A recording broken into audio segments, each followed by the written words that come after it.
seguir bajando el paro, obviamente, seguir mejorando la calidad del empleo, porque no solo es una cuestión cuantitativa, es también una cuestión cualitativa, ser capaces de seguir creciendo la economía de la región por encima del 2,5%, lo cual se traduce en un beneficio obvio para aquella gente que peor lo pueda estar pasando, porque puedan tener oportunidades de empleo y de vida. Obviamente que la financiación de la inversión, que en estos momentos más importante que tenemos, que es la del tren, sea una realidad en el verano del año 2019, tal como está comprometida, y que desde luego nosotros vamos a exigir, ya lo he dicho, a este Gobierno,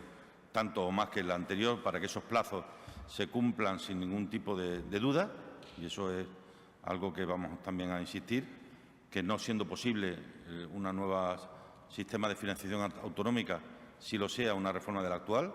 que nos permita abordar a nosotros, por ejemplo, los presupuestos del año 2019, pues en mejores condiciones, y que nos permita al mismo tiempo también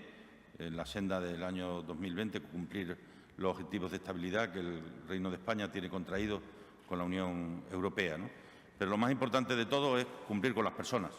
y eso es el día a día de nuestra política, y para ello y a ello va destinada el 65% de nuestro esfuerzo y de nuestro presupuesto, en educación, en sanidad, en dependencia, en personas con discapacidad, en todo lo que significa las personas. Vengo desde hace mucho tiempo diciendo que en la gestión de Gobierno, a pesar de que vivimos en un mundo con una gran dependencia de los dispositivos móviles, los problemas más importantes que se nos plantean no son técnicos, son humanos. Y es desde la humanidad y desde el profundo compromiso con las mujeres y con los hombres como se hace frente a esa realidad.